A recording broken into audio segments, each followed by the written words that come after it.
कौन कौन सा राज है? ये जो आप राज देख रहे हैं कौन सा राज है? पश्चिम बंगाल। राज मालूम रहना चाहिए, ये कौन सा है? उड़ीसा, ये झारखंड है और ये छत्तीसगढ़ है। तो इतना तो आपको मालूम होगा। यहाँ पे सबसे ऊपर में देखिएगा तो यहाँ पे स्थित है, क्या स्थित है? बोकारो। यहाँ पे क्या स्थित है? बोकारो। तो यहाँ पे आप नोट डाउन करते जाइएगा, हम नंबरिंग कर देते हैं, यानी अपना मन से नंबरिंग करने का मतलब सीरियल में नहीं है, हम सिर्फ नंबरिंग कर देते हैं लोकेशन यानी बताने के लिए। तो इसको हम नंबरिंग 1 कर देते हैं, तो आपको याद रहेगा कि 1 पे क्या है, यानी हम बताएंगे तो आप समझ जाइए 1 यानी बोकारो। हम अपना मन से इसको नंबरिंग कर देते हैं, इसको 1 दे देते हैं। क्या है? बोकारो इस्पात संयंत्र कहाँ स्थित है? झारखंड में। ये राज्य का नाम क्या है? झारखंड। तो झारखंड भी लिख लीजिएगा पूरा, अब पूरा नाम लिखिएगा बोकारो। यहाँ पे अगर आप ध्यान से देखिएगा, यहाँ पे स्थित है दुर्गापुर, यहाँ पे स्थित है दुर्गापुर इस्पात संयंत्र। यहाँ पे अगर आप ध्यान से देखिए यहाँ पे इस वाले एरिया में रौरकेला, यहाँ पे क्या स्थित है? रौरकेला इस्पात संयंत्र। और जस्ट छत्तीसगढ़ के यानी बीच में वाले यहाँ पे इस साइड कौन सा स्थित है? भिलाई। कौन सा स्थित है? भिलाई। तो 4 इस्पात संयंत्र आपसे पूछा जाएगा, 4 ही पूछा जाएगा, 4 ही से कोई प्रश्न बन सकता है। तो इसको हम नंबरिंग कर देते हैं 2, इसको कर देते हैं 3 और इसको कर देते हैं 4। तो पहला पे कौन सा? बोकारो इस्पात संयंत्र कहाँ स्थित है? झारखंड में। दूसरा पे कौन सा है? दुर्गापुर इस्पात संयंत्र कहाँ स्थित है? पश्चिम बंगाल में। तीसरा पे कौन सा? रौरकेला इस्पात संयंत्र कहाँ स्थित है? उड़ीसा में। चौथा पे कौन सा है? भिलाई इस्पात संयंत्र कहाँ स्थित है? छत्तीसगढ़ में। तो इतना तो मालूम हो गया। अब प्रश्न पूछा जाए किसके सहयोग से बनाया गया, यानी स्थापना किसके सहयोग से किया गया। तो पहला नहीं बोकारो इस्पात संयंत्र। आप नंबरिंग आपको बार बार कह रहे हैं सीरियल में नहीं है, हम आपको सीरियल में नहीं बता रहे, सिर्फ इसको नंबरिंग इसलिए कर दें क्योंकि जब भी हम बोलेंगे तो 1 2 3 4 और आपको बताना है कि 1 पे कौन सा इस्पात संयंत्र स्थित है। तो पहला नंबरिंग में कौन सा है? बोकारो इस्पात संयंत्र कहाँ स्थित है? झारखंड में। किसके सहयोग से बनाया गया? ब्रिटेन के सहयोग से बनाया गया। किसके सहयोग से बनाया गया? ब्रिटेन नहीं, देखिए यहाँ पे रूस नाम लीजिएगा, इसको रूस करिएगा, कलर चेंज कर लेते हैं। किसके सहयोग से बनाया गया? रूस के सहयोग से बनाया गया। यहाँ पे नाम लिख दीजिएगा रूस। किसके सहयोग से बनाया गया? रूस के सहयोग से। एक किसके सहयोग से बनाया गया? ब्रिटेन के सहयोग से। ये किसके सहयोग से बनाया गया? ब्रिटेन के सहयोग से। जर्मनी के सहयोग से। रौरकेला इस्पात संयंत्र किसके सहयोग से बनाया गया? जर्मनी के सहयोग से। भिलाई इस्पात संयंत्र किसके सहयोग से बनाया गया? भिलाई। तो भिलाई भी जर्मनी के सहयोग से ही बनाया गया था। भिलाई इस्पात संयंत्र। तो रौरकेला और भिलाई इस्पात संयंत्र किसके सहयोग से बनाया गया था? जर्मनी के सहयोग से बनाया गया था। तो ये तो याद रहेगा, लोकेशन आप ध्यान से देख लीजिए और लोकेशन के द्वारा अगर आप याद रखिएगा तो आपको ज़्यादा दिन तक याद रहेगा। सिर्फ माइंड में ये याद रहना चाहिए, मैप में आपको यानी माइंड में ये याद रहना चाहिए कौन सा राज्य कहाँ पे स्थित है भारत में, कौन सा राज्य कहाँ स्थित है भारत में। तो इतना तो आपको मालूम होगा तो आप आसानी से इसको याद कर सकते हैं। तो आप यहाँ से बोलिएगा 1 नंबर पे कौन सा है? बोकारो इस्पात संयंत्र किसके सहयोग से बनाया गया? रूस के सहयोग से। 2 नंबर पे कौन सा है? दुर्गापुर इस्पात संयंत्र किसके सहयोग से बनाया गया? ब्रिटेन के सहयोग से। 3 नंबर पे कौन सा है? रौरकेला इस्पात संयंत्र किसके सहयोग से बनाया गया? जर्मनी के सहयोग से। 4 नंबर पे कौन सा है? भिलाई इस्पात संयंत्र किसके सहयोग से बनाया गया? तो ये भी जर्मनी के सहयोग से बनाया गया। इतना याद हो गया होगा। अब प्रश्न पूछा जाए किस पंचवर्षीय योजना के तहत किस इस्पात संयंत्र का स्थापना किया गया? तो द्वितीय पंचवर्षीय योजना का मुख्य उद्देश्य क्या था, यानी मुख्य लक्ष्य क्या था? उद्योग। द्वितीय पंचवर्षीय योजना, ध्यान से सुनिएगा, द्वितीय पंचवर्षीय योजना का मुख्य जो लक्ष्य था उद्योग था। तो द्वितीय पंचवर्षीय योजना के तहत, कलर चेंज कर लेते हैं, द्वितीय पंचवर्षीय योजना के तहत दुर्गापुर, भिलाई और रौरकेला का स्थापना किया गया। द्वितीय पंचवर्षीय योजना के तहत, तो हम यहाँ पे लिख देते हैं सेकेंड, यानी सेकेंड पंचवर्षीय योजना के तहत दुर्गापुर, रौरकेला और भिलाई का स्थापना किया गया। तो सेकेंड पंचवर्षीय योजना कब से कब तक चला? तो प्रथम पंचवर्षीय योजना 1951 से 56, यहाँ पर नोट करिएगा 1951 से 56, और द्वितीय पंचवर्षीय योजना 1956 से, इसमें आपको क्या करना, 5 वर्ष ऐड कर देना है, 1956 से 61। प्रथम पंचवर्षीय योजना किस मॉडल पर आधारित था?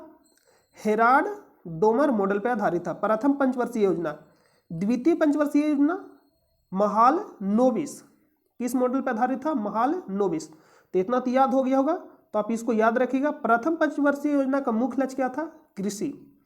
प्रथम पंचवर्षीय योजना का मुख्य लक्ष्य क्या था? कृषि। और द्वितीय पंचवर्षीय योजना का मुख्य लक्ष्य क्या था? उद्योग, जिसमें से द्वितीय पंचवर्षीय योजना के तहत दुर्गापुर, राउरकेला और भिलाई इस्पात संयंत्र का स्थापना किया गया। और तृतीय पंचवर्षीय योजना के तहत किसका स्थापना किया गया? तृतीय पंचवर्षीय योजना के तहत किसका स्थापना किया गया था? थर्ड पंचवर्षीय योजना के तहत बोकारो इस्पात संयंत्र का स्थापना किया गया था। किस देश के सहयोग से? रूस के सहयोग से किया गया था। कहाँ? झारखंड में। इतना याद हो गया होगा तो थम्स अप कर दीजिएगा कि आपको याद हुआ कि नहीं, और नोट इसको कर लीजिएगा। तो यह प्रश्न पूछा गया, भारत में बोकारो इस्पात संयंत्र की स्थापना 1964 में खालिस्तान किस देश के सहयोग से की गई थी? तो आंसर क्या हो जाएगा? ऑप्शन नंबर ए, सोवियत संघ, रूस। कोष्ट में यहाँ पे कर लीजिएगा रूस। तो इसका राइट आंसर क्या हो जाएगा? Option number A. ब्रिटेन के सहयोग से किसका स्थापना किया गया? दुर्गापुर इस्पात संयंत्र। जर्मनी के सहयोग से भिलाई और राउरकेला। लोकेशन में आप जान गए होंगे कि कहाँ कहाँ स्थित है, तो इसको आप नोट कर लीजिएगा। अगला प्रश्न।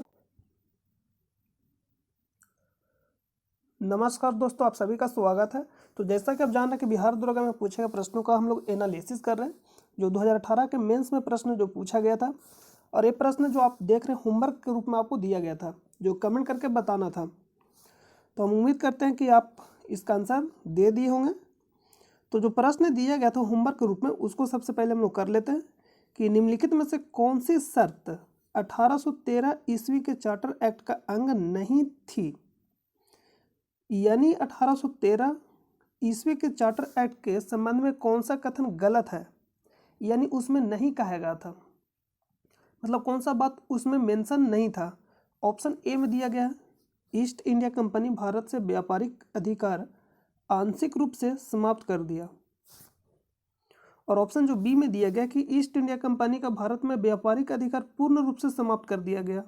और ऑप्शन जो सी में दिया गया कि ब्रिटिश व्यापारियों को कुछ शर्तें के साथ भारत में निवेश की स्वतंत्रता दे दी। और जो डी में दिया गया कि चीन से कंपनी ने चाय व्यापार को सुरक्षा रखा। तो अगर आप ऑप्शन को ध्यान से पढ़े होंगे तो ऑप्शन ए और बी में ईस्ट इंडिया कंपनी भारत से व्यापारिक अधिकार आंशिक रूप से समाप्त कर दिया, ऑप्शन ए में कहा गया है। और यही ऑप्शन सिर्फ बी में मेंशन किया है कि ईस्ट इंडिया कंपनी का भारत में व्यापारिक अधिकार पूर्ण रूप से समाप्त कर दिया गया, आंशिक रूप से, पूर्ण रूप से। बस इतना का अंतर है ऑप्शन ए और ऑप्शन बी में। यानी हम किसी व्यक्ति को ये कह रहे हैं,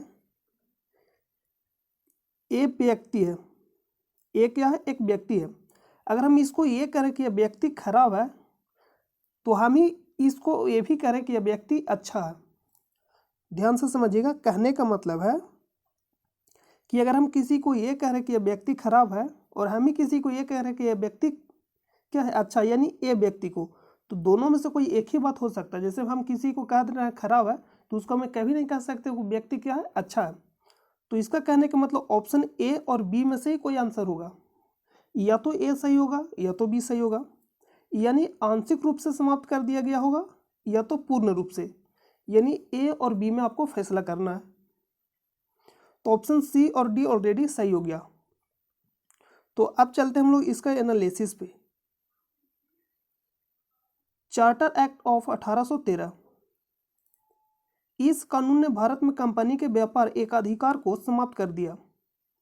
एका अधिकार यानी मोनोपोली, एका अधिकार कहने का मतलब एक व्यक्ति का अधिकार, यानी भारतीय व्यापार को सभी ब्रिटिश व्यापारियों के लिए खोल दिया गया। तब भी इस कानून ने चाय के व्यापार तथा चीन के साथ व्यापार में कंपनी के एकाधिकार को बहाल रखा। देखिए यहाँ पे क्या कह रहा है कि तभी इस कानून ने चाय के व्यापार तथा चीन के साथ व्यापार में कंपनी के एकाधिकार को बहाल रखा। यानी हम ये कह सकते हैं कि पूर्ण रूप से समाप्त नहीं किया गया था।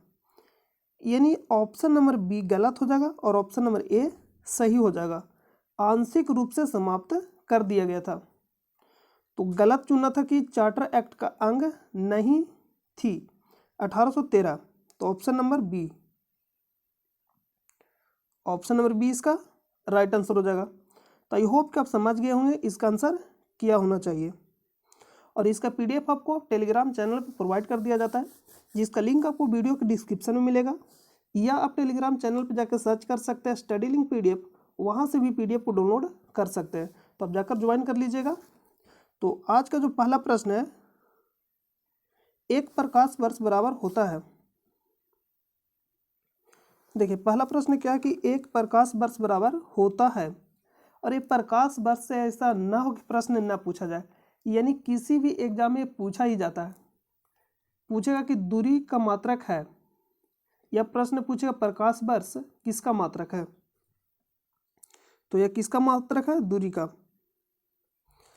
यानी निर्वात में एक वर्ष में प्रकाश के द्वारा तय की गई दूरी को हम बोलते हैं प्रकाश वर्ष, यानी लाइट ईयर्स।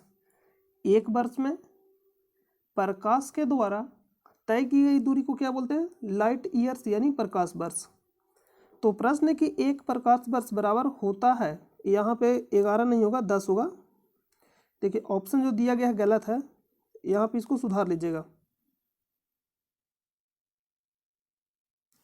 जो ऑप्शन दिया गया है क्या है? गलत है। यहाँ पे क्या होगा? 10 होगा। 10 के पावर 11, 10 के पावर 12, 10 के पावर 13 और 10 के पावर 14। तो प्रकाश वर्ष तो आप समझ गए होंगे क्या होता है। और ये भी ध्यान देना आपको कि किलोमीटर में या मीटर में या सेंटीमीटर में, नहीं तो इससे भी गलत हो जाएगा।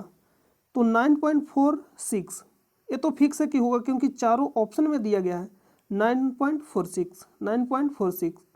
तो ये क्या हो गया? फिक्स हो गया कि होगा। अब आपको ये तय करना है कि पावर में क्या होना चाहिए, 10 के पावर 11, 12, 13 या 14। तो सबसे पहले हम इसको क्लियर कर लेते हैं पूरी तरह से कि लाइट ईयर क्या होता है। तो लाइट ईयर तो आपको बता दी कि क्या होता है? प्रकाश के द्वारा एक वर्ष में तय की गई दूरी। 9.467 गुने 10 के पावर 15, और जो यहाँ पे लिखा गया मीटर लिखा गया, यहाँ पे क्या लिखा गया? मीटर। यानी अगर मीटर में रहेगा तो ऑप्शन तो क्या लिखेगा? 10 के पावर 15। अगर इसी को हम किलोमीटर में चेंज करेंगे तो क्या होगा? 10 के पावर 12। अब ऐसा क्यों होगा उसको भी देखिए। जैसे मान लीजिए कि 10 के पावर 5 है, मीटर में है, और हम इसको चेंज करना चाहते हैं किलोमीटर में, तो आपको मालूम कि 1000 मीटर बराबर 1 किलोमीटर होता है। यानी मीटर में चेंज करना है तो 1000 से, सॉरी किलोमीटर में चेंज करना है तो 1000 से क्या करना पड़ेगा? भाग करना पड़ेगा। तो इसको 1000 से भाग करेंगे। 1000 से भाग करने का कहने का मतलब है कि 10 के पावर 3। तो 10 के पावर 3 ये बट्टा में तो ऊपर करिएगा तो क्या करिएगा? घटाइएगा इसको, तो 10 के पावर 2। यानी पावर में से क्या करना है? 3 कम कर देना है।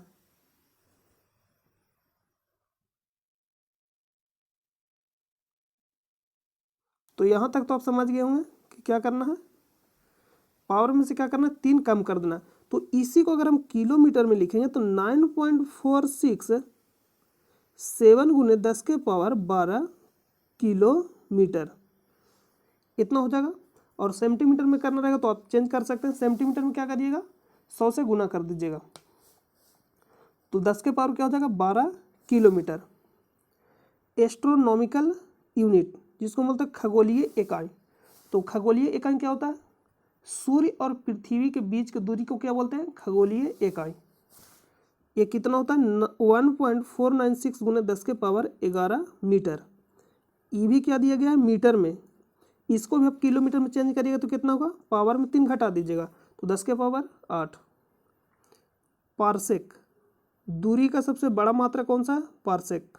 तो आपसे प्रश्न पूछा जाएगा कि दूरी का सबसे बड़ा मात्रक है, ऑप्शन में रहेगा प्रकाश वर्ष, खगोलीय इकाई, पार्सेक। तो आंसर क्या हो जाएगा? पार्सेक। एक पार्सेक बराबर 3.26 गुने 10 के पावर 6 यानी 10⁻6 मीटर होता है। इसको भी आप किलोमीटर में चेंज कर सकते हैं, तो आप याद रखिएगा 3.26 गुने 10 के पावर 6 मीटर। और एक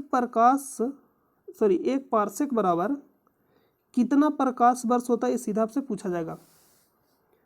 एक पार्सेक बराबर कितना प्रकाश वर्ष होता है, ये आपसे पूछा जाएगा। तो कितना होगा? 3.26 प्रकाश वर्ष। यहाँ पे लिखा है LY, कहने का मतलब लाइट ईयर्स। आई होप आप समझ गए होंगे। तो इसका राइट आंसर क्या होना चाहिए? एक प्रकाश वर्ष बराबर होता है तो 9.46 गुने 10 के पावर 12 किलोमीटर, और मीटर में रहेगा तो 10 के पावर 15।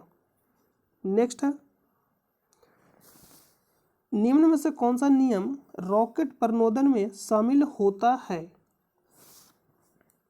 रॉकेट प्रणोदन करने को तो लॉन्च करते हैं उसको। न्यूटन के गति का पहला नियम, दूसरा नियम, तीसरा नियम, या न्यूटन के गुरुत्वाकर्षण का नियम। तो इसमें कौन सा नियम लगता है? तीसरा नियम, ऑप्शन नंबर सी इसका राइट आंसर हो जाएगा। कौन सा नियम लगता है? तीसरा नियम। पहला नियम से क्या मिलता है?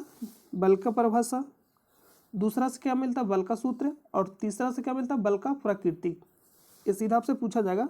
न्यूटन का 3 नियम, पहला से बल का परिभाषा, दूसरा से बल का सूत्र जिसको बोलते हैं F बराबर ma। न्यूटन के किस नियम से मिलता है? दूसरा नियम से। तीसरा नियम से क्या मिलता है? बल का प्रकृति। नेक्स्ट प्रश्न है, निम्न में से कौन सा ग्रह सौरमंडल के वैक्यूम क्लीनर की भांति कार्य करता है? वैक्यूम क्लीनर की भांति कार्य करता है। इसका कहने का मतलब है, ऑप्शन ए में दिया गया बृहस्पति, पहले ऑप्शन देख लीजिए। ऑप्शन बी दिया गया शनि, ऑप्शन बी में शनि, और सी में अरुण, और डी में नेपच्यून यानी वरुण। इसको क्या बोलेंगे? वरुण।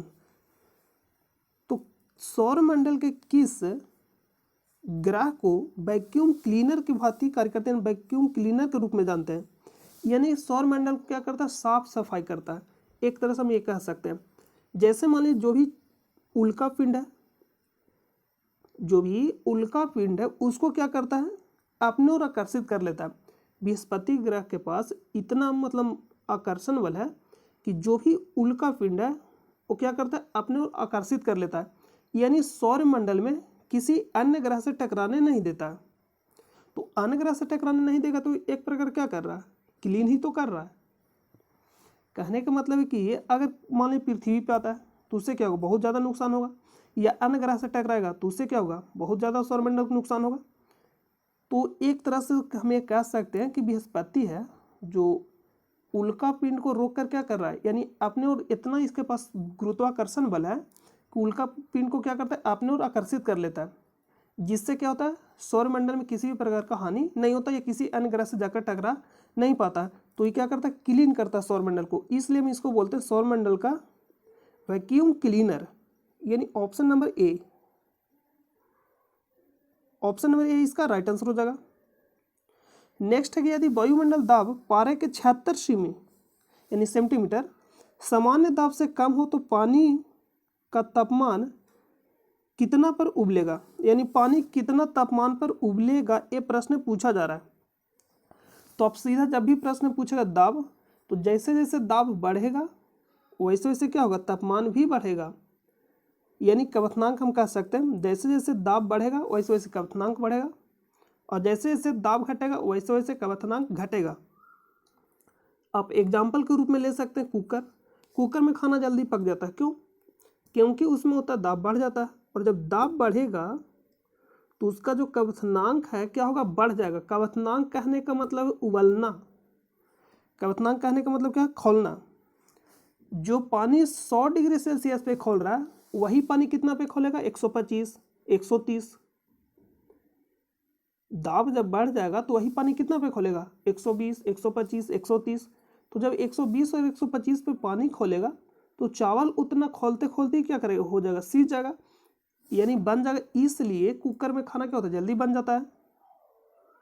यानी उसको 100 डिग्री सेल्सियस पे यानी खोल जाना चाहिए, वही कितना पे खोलेगा, 120, 125, 175, सॉरी 175 बोल रहे हैं, 120, 125, 130 पे। तो क्या होगा, जल्दी तो बनेगा ही बनेगा, क्योंकि 100 पे ही पूरी तरह से उबल मतलब खोल जाता है यानी बन जाता है। तो 125 पे तो जल्दी बन जाएगा, तो उतना खोलने में उसको टाइम लग जाता है, क्या होगा, तो उतना टाइम में बन ही जाएगा। हो सकता है आप इसमें कन्फ्यूजन कर सकते हैं। तो आप सीधा याद रखिएगा कि दाब बढ़ेगा तो क्वथनांक बढ़ेगा, दाब घटेगा क्वथनांक घटेगा। तो यहाँ पे लिख दिया क्वेश्चन में करके, समान दाब से यानी से कम हो तो पानी का तापमान यानी कितना, पानी का तापमान पर उबलेगा, यानी पानी कितना सेल्सियस तापमान पर उबलेगा। तो दाब कम रहा है यानी तापमान भी कमेगा, यानी ऑप्शन नंबर ए इसका राइट आंसर हो जाएगा। ऑप्शन नंबर ए इसका राइट आंसर हो जाएगा। 100 से कम पे, 100 से क्या हो जाएगा, कम पे।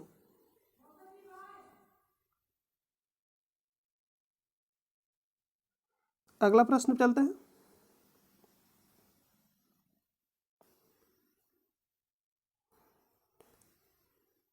देखिए नेक्स्ट जो प्रश्न है कि सूर्य एवं तारों में ऊर्जा का प्रमुख स्रोत है, नाभिकीय विखंडन, नाभिकीय संलयन, परमाणुवीय टक्कर या प्लाज्मा निर्माण।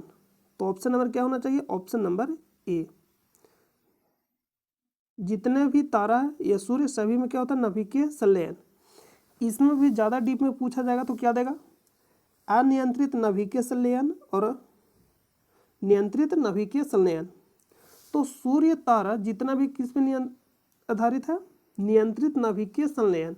ज़्यादा डीप में पूछा जाएगा तो नियंत्रित नाभिकीय संलयन। और जो हाइड्रोजन बम है किस पे आधारित है, अनियंत्रित। अगर मान लीजिए अगर आप कोई भी बम को मतलब उसको फोड़ देते हैं तो उसको आप नियंत्रित कर पाइएगा, नहीं। तो जब नियंत्रित नहीं कर पाएंगे तो उसको क्या बोलेंगे, अनियंत्रित नाभिकीय संलयन।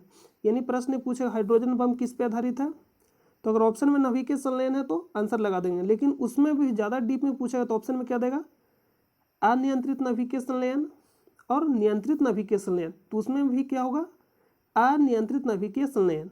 और सूर्य एवं तारों में ऊर्जा का प्रमुख स्रोत क्या है, नियंत्रित नाभिकीय संलयन। तो इसका राइट आंसर का ऑप्शन नंबर बी। और परमाणु बम, नाभिकीय विखंडन। तो जितना भी बम है अनियंत्रित पर आधारित है और जितना भी सूर्य तारे नियंत्रित पे। तो आप इसमें ऑप्शन चुन लीजिएगा। नेक्स्ट है कि पेयजल में निम्न में से किसकी अधिकता के कारण ब्लू बेबी सिंड्रोम होता है। ऑप्शन है सल्फाइड, क्रोमियम, पारा, नाइट्रेट। तो ऑप्शन डी इसका राइट आंसर हो जाएगा, NO3। नाइट्रेट का सूत्र क्या होता है, NO3। Option number D, NO3 nitrate. पारा से कौन सा रोग होता है, मिनीम होता है। और एक इटाई रोग होता है, किससे होता है, कैडमियम से। तो आप याद रखिएगा ईटा क्या होता है, कड़ा होता है, और कड़ा से याद क्या रखिएगा, कैडमियम। तो इसका राइट आंसर क्या होगा, ऑप्शन नंबर डी। नेक्स्ट प्रश्न है, ब्रांडलैंड रिपोर्ट जो सतत विकास के संदर्भ में है उसका शीर्षक है। सतत विकास कहने का मतलब सस्टेनेबल डेवलपमेंट, यानी भविष्य को देखते हुए क्या संसाधन का यूज करना, यानी संसाधन को इतना भी अभी यूज नहीं कर लेना कि जिससे भविष्य में क्या हो, आने वाले भविष्य में उससे दिक्कत का सामना करना पड़े। यानी भविष्य के देखते हुए संसाधन को करना, उपयोग करना, भविष्य को देखते हुए संसाधन का उपयोग करना, यही क्या है, सतत विकास। देखिए लिख रहा है, सतत विकास को कई तरह से परिभाषित किया गया है, लेकिन सबसे आमतौर पर उद्धृत परिभाषा आवर कॉमन फ्यूचर से है, जिसे ब्रंटलैंड रिपोर्ट के रूप में भी जाना जाता है। ब्रंटलैंड रिपोर्ट के रूप में भी जाना जाता है, किसको, आवर कॉमन फ्यूचर से है। सतत विकास वह विकास है जो भविष्य की पीढ़ियों की अपनी ज़रूरतों को पूरा करने की क्षमता से समझौता किए बिना वर्तमान की ज़रूरतों को पूरा करता है। तो इसका जो राइट आंसर हो जाएगा, आवर कॉमन फ्यूचर। यानी सतत विकास के संदर्भ में उसका शीर्षक क्या है, आवर कॉमन फीचर। देखिए यहाँ पर लिखा है आवर कॉमन फीचर से क्या है, जिसे ब्रंडलैंड रिपोर्ट के रूप में भी जाना जाता है। तो इसका राइट आंसर क्या हो, ऑप्शन नंबर सी। नेक्स्ट प्रश्न पे चलते हैं।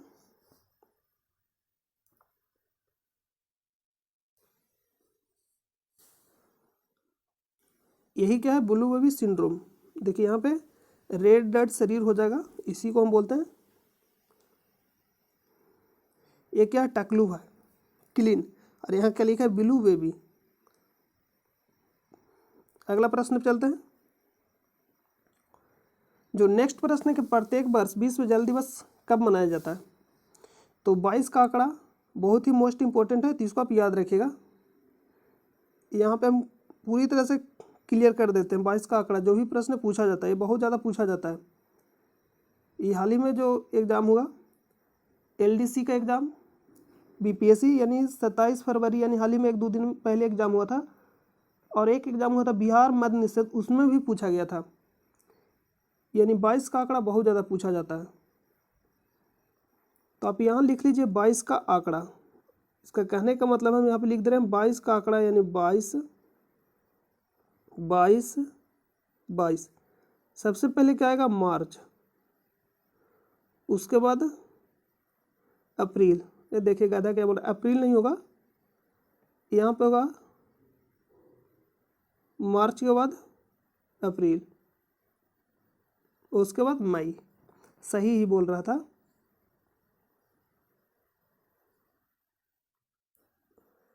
तो 22 मार्च,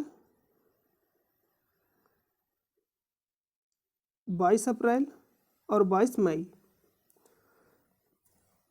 तो सबसे पहले क्या था, जल यानी पानी। उसके बाद क्या बना, थल। यानी सबसे पहले ये जो पृथ्वी आप पूरी तरह से जो थल देख रहे हैं, जो स्थल देख रहे थे, नहीं था, क्या था, पूरा यानी पानी ही था, पूरा ही क्या था, पानी था। तो यानी हम ये कह सकते हैं कि सबसे पहले क्या था, पानी था। तो पानी के बाद क्या बना, स्थल यानी थल। उसके बाद क्या होगा, विविधता होगा। विविधता कहने का मतलब है जब स्थल बनेगा तो उस पर पाया जाएगा जीव जंतु पेड़ पौधा विभिन्न प्रकार के। तो जब विभिन्न प्रकार के जीव जंतु पेड़ पौधा पाया जाएगा तो इसी को हम बोलेंगे, इसी को हम क्या बोलेंगे, बायोडाइवर्सिटी यानी जैव विविधता। तो हम ये कह सकते हैं सबसे पहले जल, यानी जल दिवस कब मनाया जाता है, 22 मार्च। तो हम यहाँ पे लिख दे रहे हैं जल। तो जल दिवस पूछा जाएगा तो कब मनाया जाता है, 22 मार्च। जिस दिन जल दिवस मनाया जाता है उसी दिन बिहार दिवस भी मनाया जाता है, इसको आप नोट कर लीजिएगा। तो बिहार दिवस कब मनाया जाता है, 22 मार्च। 22 अप्रैल क्या होगा, स्थल यानी थल। तो हम इसको कह सकते हैं पृथ्वी। पृथ्वी दिवस कब मनाया जाता है, 22 अप्रैल को। उस पर क्या होगा, पृथ्वी पे विविधता, विभिन्न प्रकार के जीव जंतु पाया जाएगा। तो यानी मैं कह सकते हैं कि 22 मई को जैव विविधता दिवस मनाया जाता है। तो आप याद रखिए जल दिवस कब मनाया जाता है, 22 मार्च को। जिस दिन जल दिवस मनाया जाता है उसी दिन क्या मनाया जाता है, बिहार दिवस। पृथ्वी दिवस कब मनाया जाता है, 22 अप्रैल को। जैव विविधता दिवस कब मनाया जाता है, 22 मई को। तो प्रश्न क्या पूछा गया, प्रत्येक वर्ष विश्व जल दिवस कब मनाया जाता है। तो आंसर क्या होगा, सबसे पहले क्या था, जल यानी मार्च। तो ऑप्शन नंबर सी 22 मार्च। और 22 मई को क्या मनाया जाता है, जैव विविधता दिवस, याद रखिएगा। और 22 अप्रैल को पृथ्वी दिवस। नेक्स्ट है, मेघालय की गारो पहाड़ियाँ निम्न में से किस फसल के उत्पादन के लिए जानी जाती है। तो किस उत्पादन के लिए जानी जाती है, रबर, रबड़ या रबर, ऑप्शन नंबर बी। और जब रबड़ में हम सल्फर मिला देंगे तो उसको क्या बोलते हैं, वल्कनीकरण। वल्कनीकरण, जो सल्फर जब मिला देंगे रबड़ में तो उसको क्या बोलेंगे, वल्कनीकरण। भारत में वन नीति 1952 का संशोधन कब किया गया, 1988 में। और आप इसको कंप्लीट पढ़ना चाहते हैं तो आप दृष्टि IAS पे जाके पढ़ सकते हैं। दृष्टि IAS यानी गूगल पे जाके क्या करना है, www.drishtiis.com आपको वेबसाइट खोलना है और नोट वहाँ पे इसको क्या करना, सर्च करिएगा, भारत में वन नीति आ जाएगा। आप उसको वहाँ से पूरी तरह से पढ़ सकते हैं। तो इसका राइट आंसर क्या ऑप्शन नंबर डी। नेफा क्या है? पहले अरुणाचल प्रदेश को क्या, यानी पहले अरुणाचल प्रदेश को नेफा के नाम से ही जाना जाता था, जिसको बोलते थे नॉर्थ ईस्ट फ्रंटियर एजेंसी। तो north east, option number C, north east frontier agency, Arunachal प्रदेश।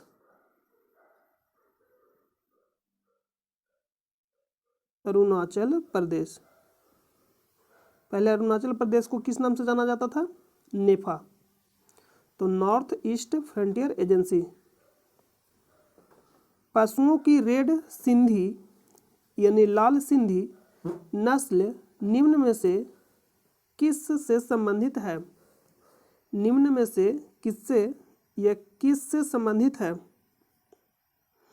रेड सिंधी यानी सैंपल पूछ रहा है किस पशु का नस्ल है रेड सिंधी। तो किसका नस्ल है? भैंस, गाय, घोड़ा, ऊंट। तो यह किसका नस्ल है? गाय का, ऑप्शन नंबर बी। नेक्स्ट प्रश्न है कि भारत का दक्षिणतम बिंदु है। तो ये बहुत ही सिंपल प्रश्न है। ऑप्शन ए में दिया कन्याकुमारी, इंदिरा कौल, इंदिरा पॉइंट, तूतीकोरिन। तो इसका राइट आंसर क्या होना चाहिए? भारत का दक्षिणतम बिंदु पूछ रहा है, भारत का दक्षिणतम बिंदु। तो इसका राइट आंसर क्या हो जाएगा? Indira Point, option number C. लेकिन यहाँ पे ये लिख देता है भारत का मुख्य भूमि से दक्षिणतम बिंदु, तो क्या होता? कन्याकुमारी। अगर लिखता प्रश्न में कि भारत का मुख्य बिंदु से दक्षिणतम बिंदु है, तो आंसर क्या होगा? कन्याकुमारी। यानी मुख्य भूमि से पूछेगा तो कन्याकुमारी, और सिर्फ पूछेगा दक्षिणतम बिंदु तो इंदिरा पॉइंट। दक्षिणतम बिंदु तो इंदिरा पॉइंट, और उत्तर में इंदिरा कौल, और सबसे उत्तर में क्या है? इंदिरा कौल, और सबसे पश्चिम में और सबसे पूर्व में। तो पश्चिम में याद रखिए गुजरात में कौन सा जगह का नाम आपको कमेंट करके बताना है, और पूर्व में कौन सा है? अरुणाचल प्रदेश में, उसको भी कमेंट करके बताना है कि दोनों में जगह कौन सा है। इसका मतलब नेक्स्ट वीडियो में इसका आंसर आपको दे दिया जाएगा। अगला प्रश्न चलते हैं।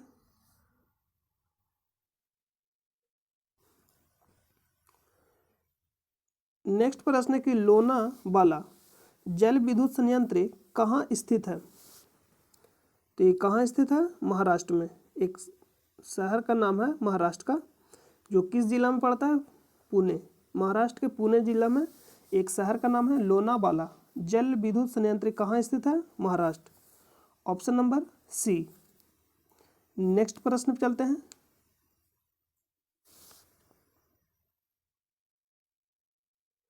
नेक्स्ट, भारत में परमाणु ऊर्जा आयोग की स्थापना कब की गई? तो परमाणु ऊर्जा आयोग की स्थापना कब की गई? तो इसका राइट आंसर क्या हो जाएगा? ऑप्शन नंबर ए, 1948 ईस्वी में।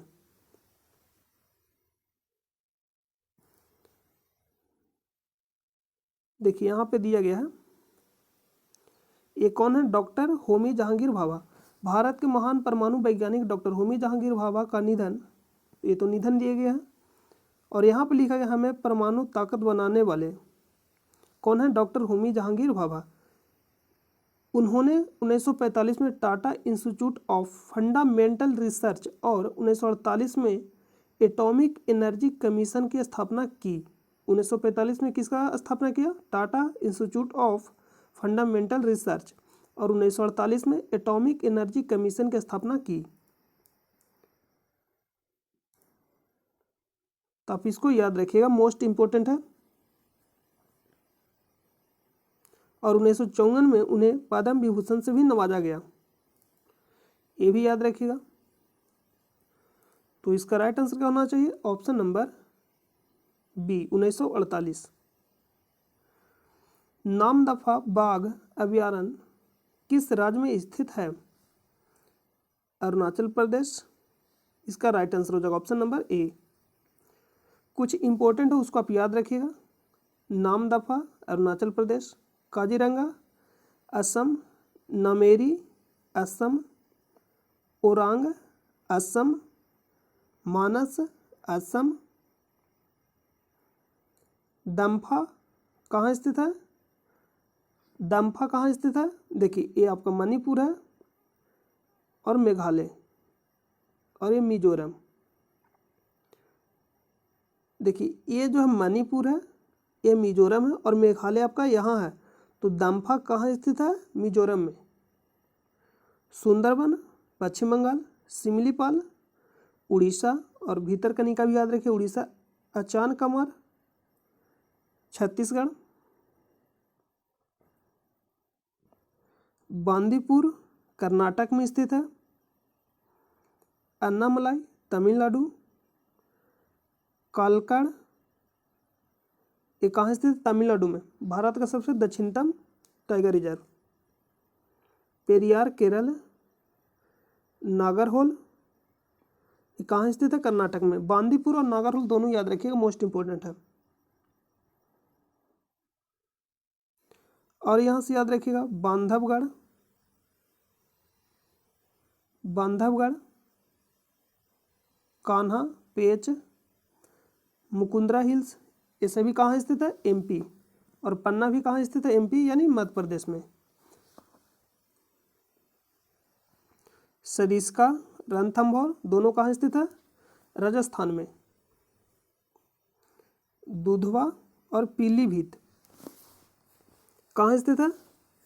तो दुधवा और पीलीभीत याद रखिएगा यूपी यानी उत्तर प्रदेश, और वाल्मीकि बिहार में।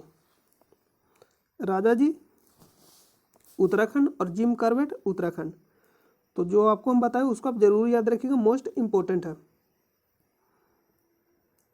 तो नामदफा बाघ अभयारण्य किस राज्य में स्थित है? Arunachal Pradesh, option number A. दक्षिणी भारत की सर्वोच्च ऊंची चोटी है? डोडा बेटा, कलसुगई, अनाईमुडी या जिंदारपाड़ा। तो इसका जो राइट आंसर हो जाएगा, दक्षिण भारत की सर्वोच्च चोटी है दोदा बेटा और अनाईमुडी। देखिए अन्नामलाई पहाड़ी पे स्थित है अनाईमुडी, और नीलगिरी पहाड़ी पे स्थित है डोडा बेटा। अन्नामलाई पहाड़ी पे स्थित है अनाईमुडी, और नीलगिरी पहाड़ी पे स्थित है डोडा बेटा। तो सबसे दक्षिण भारत की सर्वोच्च ऊंची चोटी कौन सी है? अनाईमुडी। किस पहाड़ी पे स्थित है? अन्नामलाई। और सेकेंड पूछा जाएगा तो डोडा बेटा। किस पहाड़ी पे स्थित है? नीलगिरी। तो इसका राइट आंसर क्या होना चाहिए? Option number C. नेक्स्ट प्रश्न चलते हैं। तो नेक्स्ट प्रश्न सारा कंप्लीट हो गया। तो उम्मीद करते हैं कि आपको यह वीडियो पसंद आया होगा, और चैनल पर पहली बार विजिट कर रहे हैं तो चैनल को आप सब्सक्राइब कर लीजिएगा और अपने दोस्तों पर शेयर कर दीजिएगा। इसका पीडीएफ आपको टेलीग्राम चैनल पर प्रोवाइड कर दिया जाता है, जिसका लिंक आपको वीडियो के डिस्क्रिप्शन में मिलेगा, या आप टेलीग्राम चैनल पर जाकर सर्च कर सकते हैं स्टडी लिंक पीडीएफ, वहाँ से भी जाकर आप ज्वाइन कर सकते हैं। और हाल ही में बीपीएससी एलडीसी का एग्जाम हुआ, उसका भी पीडीएफ आपको प्रोवाइड वहाँ कर दिया गया है, तो आप वहाँ से जाकर डाउनलोड कर सकते हैं। तो मिलते हैं नेक्स्ट वीडियो में, तब तक के लिए अपना ख्याल रखिए। जय हिंद, जय भारत।